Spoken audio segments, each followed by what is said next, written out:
Life does not care whether you call yourself rich or poor, strong or weak. It will eternally reward you with that which you claim as true of yourself. The measurements of right and wrong belong to man alone. To life there is nothing right or wrong. As Paul stated in his letters to the Romans, I know and am persuaded by the Lord Jesus that there is nothing unclean of itself, but to him that esteemeth anything to be unclean, to him it is unclean. Stop asking yourself whether you are worthy or unworthy to receive that which you desire. You as man did not create the desire. Your desires are ever fashioned within you because of what you now claim yourself to be.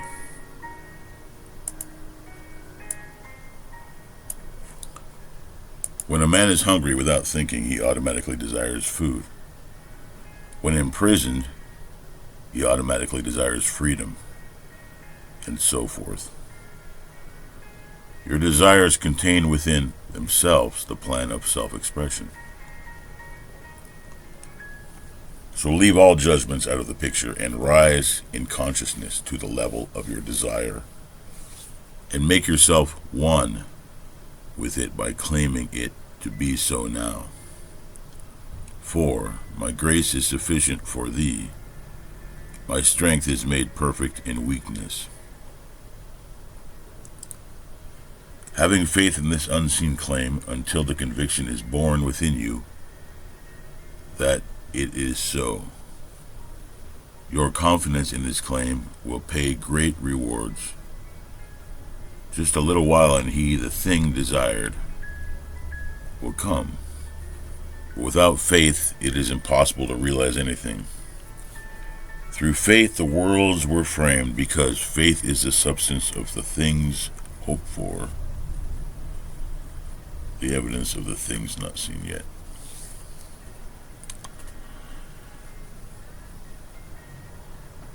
Don't be anxious or concerned as to results. They will follow just as surely as day follows night. Look upon your desires, all of them, as the spoken words of God, and every word or desire is a promise. The reason most of us fail to realize their desires is because we are constantly conditioning them.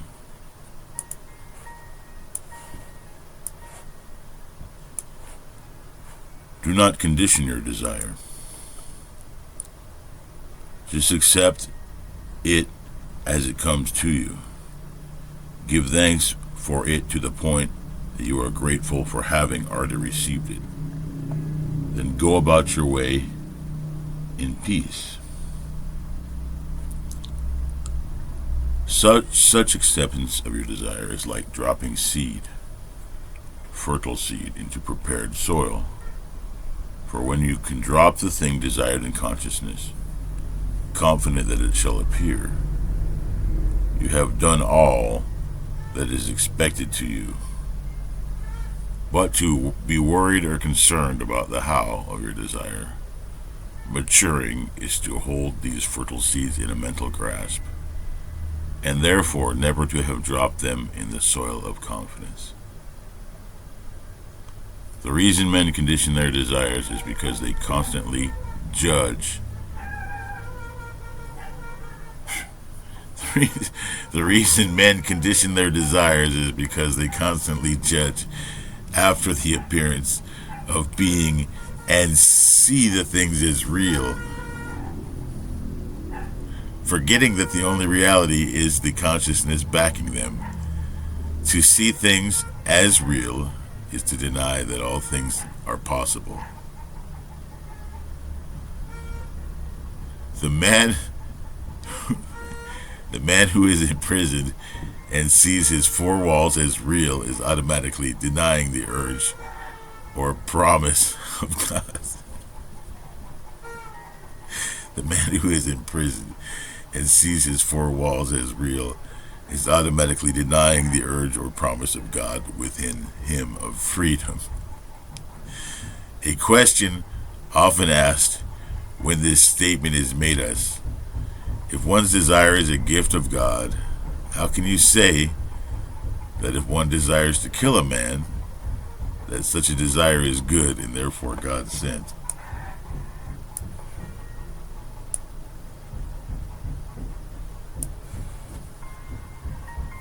In answer to this, let me say that no man desires to kill another. What he does desire is to be freed from such a one. But because he does not believe that the desire to be free from such a one contains within itself the powers of freedom, he conditions that desire and sees the only way to express such freedom is to destroy the man, forgetting that the life wrapped within the desire has ways that he, as man, knows not of. Its ways are past finding out. Thus man distorts the gifts of God through his lack of faith. Problems are the mountains spoken of that can be removed if one but the faith of a grain of mustard seed. If one has but the faith of a grain of mustard seed. Men approach their problem as did the little old lady who, on attending service, heard the priest say, "If you had but the faith of a grain of mustard seed, you would say unto yonder mountain, be thou removed, and it shall be removed, and nothing is impossible to you." That night, as she said her prayers, she quoted this part of the scriptures and retired to bed in what she thought was faith. On arising in the morning, she rushed to the window and exclaimed, "I knew that old mountain would still be there." I knew that old mountain would still be there.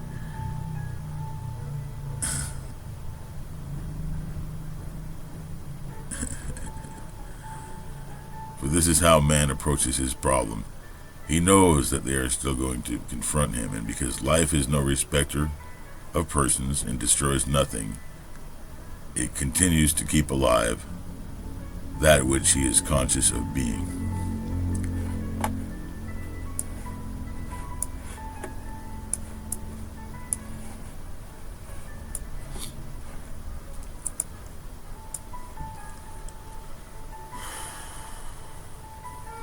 Things will disappear only as man changes in consciousness.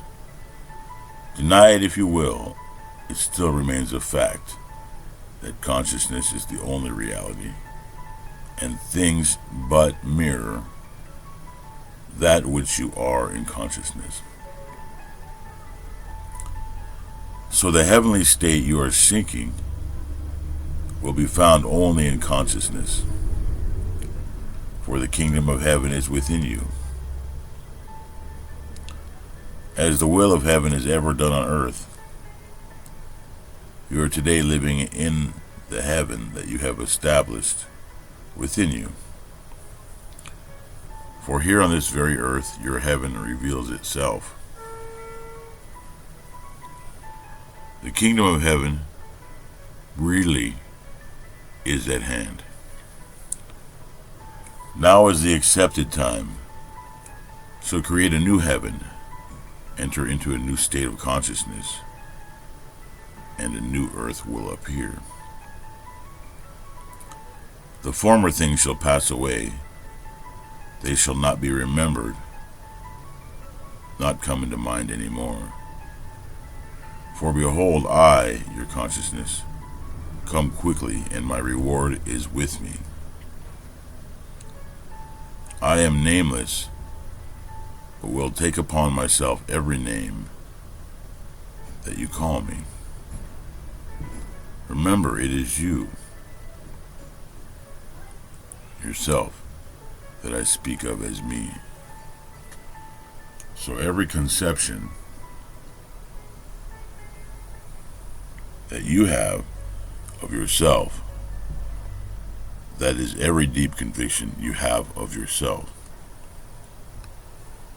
is that which you shall appear as being. For I am not fooled. God is not mocked. God is not mocked. Now let me instruct you in the art of fishing.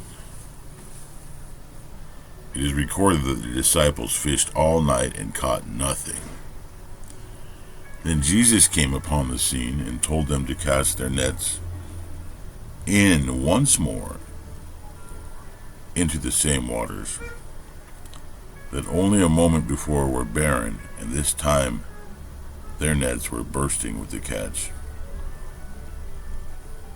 This story is taking place in the world today, right within you, the reader. For you have within you all the elements necessary to go fishing. But until you find that Jesus Christ, your awareness, is Lord, you will fish, as did these disciples, in the night of human darkness. That is, you will fish for things, thinking things to be real, and you will fish with the human bait, which is a struggle and an effort, trying to make contact with this one and that one, trying to coerce this being or the other being. And all such effort will be in vain. But when you discover your awareness of being to be Christ Jesus, you will let him direct your fishing. And you will fish in consciousness for the things that you desire, for your desire will be the fish that you will catch. Because your consciousness is the only living reality, you will fish in the deep waters of consciousness. If you would catch that which is beyond your present capacity, you must launch out into deeper waters. For within your present consciousness, such fish or desires cannot swim. To launch out into deeper waters, you leave behind you all that is now your present problem or limitation by taking your attention away from it. Turn your back completely upon every problem and limitation that you now possess. Turn your back completely upon every problem and limitation that you now possess. You don't possess them.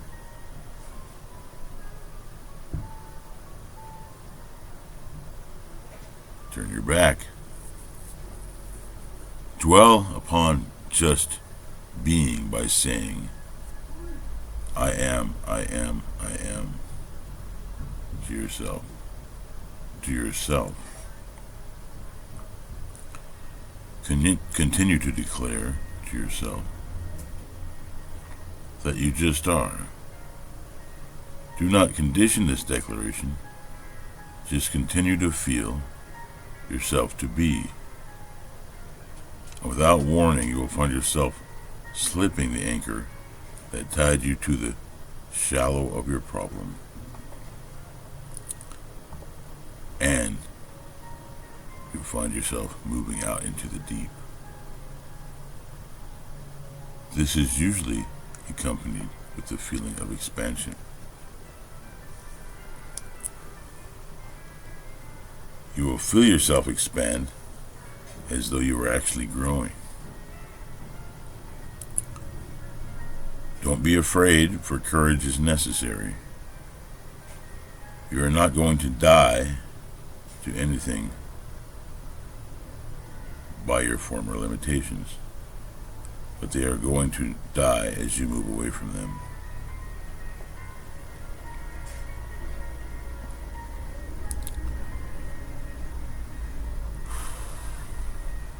For they live only in your consciousness. In this deep or expanded consciousness, you will find yourself to be a power that you had never dreamt of before. These things desired before you shoved off from the shores of limitation are the fish you are going to catch in this deep. Because you have lost all consciousness of your problems and barriers, it is now the easiest thing in the world to feel yourself to be one with the things desired. Because I am your consciousness, your consciousness, because I am is the resurrection and the life. You must attach this resurrecting power that you are to the thing desired, if you would make it appear and live in your world.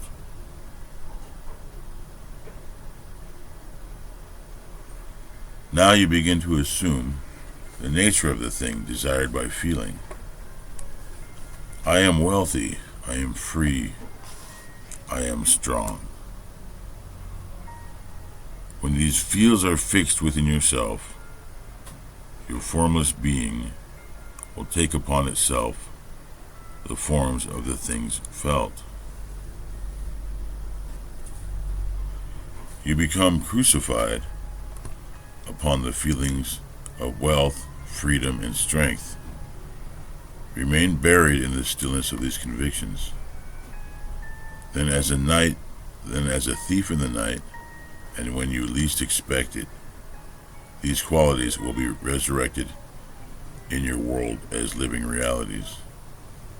The world shall touch you and see that you are flesh and blood. For you shall begin to hear fruit of the nature of these qualities newly appropriated. This is the art of successful fishing for the manifestations of life. Successful realization of the thing desired is also told us in the story of Daniel in the lion's den. Here it is recorded that Daniel, while in the lion's den, turned his back upon the lions and looked towards the light coming from him, coming from above. Then the lions remained powerless, and Daniel's faith in his God saved him. This also is your story, and you must do as Daniel did. If you found yourself in a lion's den, you would have no other concern but lions. You would not be thinking of one thing in the world but your problem, the problem of lions. Yet you are told that Daniel turned his back upon them and then looked towards the light that was his God. If we would follow the example of Daniel, we would, while imprisoned within the den of poverty and sickness, take our attention away from our problems of debt or sickness and dwell upon the thing we seek. So we're surrounded by lions, but our focus is on the light.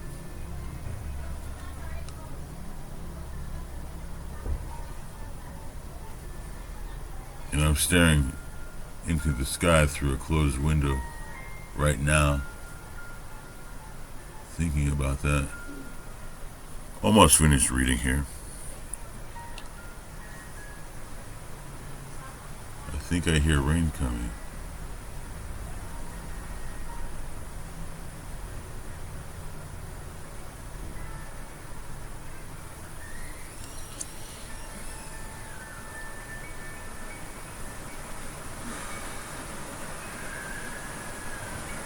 There's quite a bit to read left. I think I'll pass on this till next time. So our focus today is to ignore what our current surroundings are, turn our back to that, and only focus on our desire, our will, our needs being met, I guess. Definitely being met or having already been met. Daniel was in the lion's den, turned his back on the lions, and only looked up to the light. And that's a nice long video for today. I'll get back into this maybe later on. Right now, process it and go find something to eat. Thanks for being here. Take care now.